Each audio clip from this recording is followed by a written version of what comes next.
Assalamualaikum warahmatullahi wabarakatuh. Perkenalkan, nama saya Anan Bagus Pratika. Saya dari Departemen Aquakultur Fakultas Perikanan dan Ilmu Kelautan Universitas Diponegoro. Di sini saya akan mempresentasikan terkait penyerapan nutrisi pada ikan pada mata kuliah Fisiologi Nutrisi Organisme Budidaya.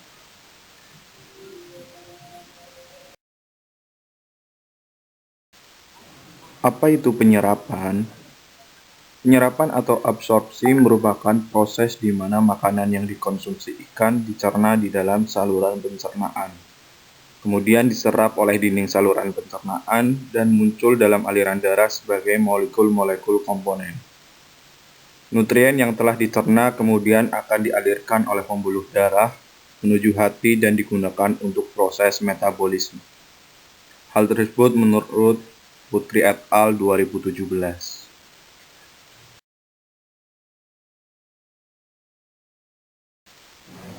Salah satu organ yang berfungsi dalam proses pencernaan dan penyerapan zat-zat nutrisi adalah usus.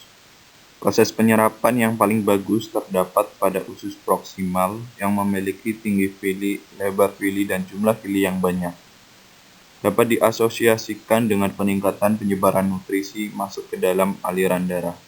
Hal tersebut disampaikan oleh Iqbu dan kawan-kawan pada 2014.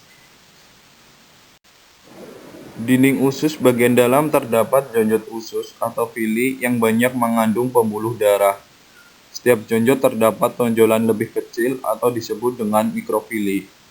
Villi dan mikrovilli ini menyebabkan permukaan usus sangat luas sehingga zat-zat makanan dapat terserap dengan cepat. Setelah zat-zat makanan terserap oleh dinding villi masuk ke dalam pembuluh darah, kemudian akan diedarkan oleh plasma darah ke seluruh tubuh sampai sel-sel tubuh.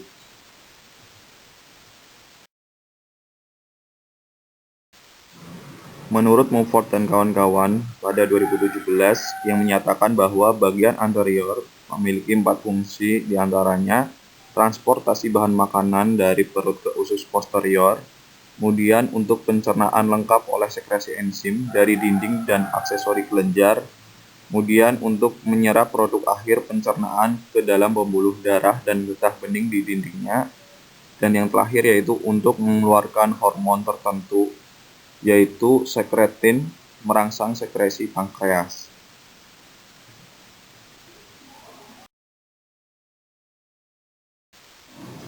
Pada penyerapan karbohidrat diserap dalam bentuk monosakarida.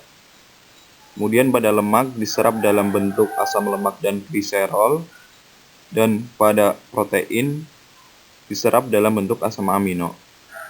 Zat-zat makanan yang telah diserap oleh darah kemudian diedarkan ke seluruh tubuh untuk keperluan metabolisme, yaitu anabolisme dan katabolisme.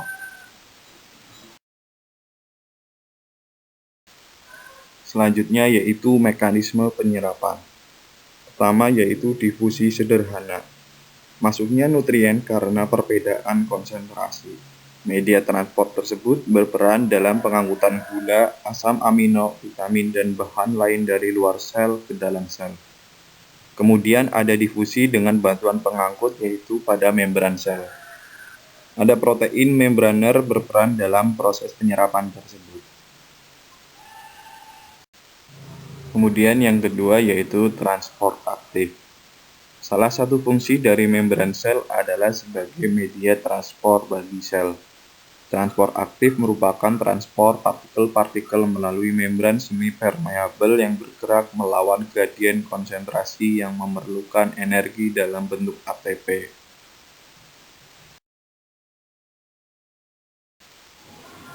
Selanjutnya yaitu proses penyerapan endositosis. Merupakan proses masuknya bahan ke dalam sel. Terdapat 2 jenis proses endositosis. Yang pertama yaitu fagositosis. Materi ekstraseluler melekat di membran dan terjadi pelekukan ke dalam atau disebut dengan cleavage. Kemudian yang kedua yaitu pinositosis. Proses ini hampir sama dengan fagositosis, namun untuk molekul yang memiliki ukuran lebih kecil.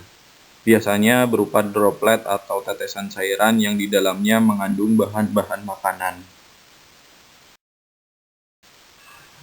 Sekian yang dapat saya sampaikan. Wabillahi taufiq walhidayah. Wassalamualaikum warahmatullahi wabarakatuh.